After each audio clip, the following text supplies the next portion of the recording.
ગુજરાત સરકાર આજે ગુજરાતની વિધાનસભામાં એક કાયદો લઈ આવે છે, બિલ વિધેયક બહુમતી છે, પાસ થઈ જાય એટલે એ કાયદો બની જાય. કાયદામાં એવું છે કે ગુજરાતની ફેક્ટરીઓમાં, કારખાનાઓમાં મજૂરો પાસેથી 8ને બદલે 12 કલાક કામ લઈ શકાશે. એનો અર્થ એવો થયો કે લેશે જ. ગુજરાતમાં આપણે નથી જાણતા શું વાસ્તવિકતા છે, પણ મેં એનો વિરોધ કર્યો કે આ 8માંથી 12 કલાક શું કામ કરવા છે તમારે? તમને કેમ એમ લાગે છે કે 8માં નથી પૂરું પડતું, 12 કરો?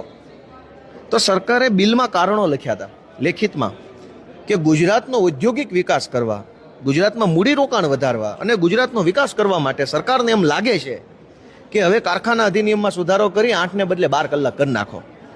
તો મેં સરકારને પ્રશ્ન પૂછ્યો કે ગુજરાતનો ઔદ્યોગિક વિકાસ થાય, મૂડીરોકાણ વધે તો ગોપાલભાઈને તો ખુશી થાય, મારું ગુજરાત ઊંચું જાય એમાં હું તો ખુશ છું. પણ ગુજરાતમાં ઔદ્યોગિક રોકાણ વધારવા અને મૂડીરોકાણ વધારવા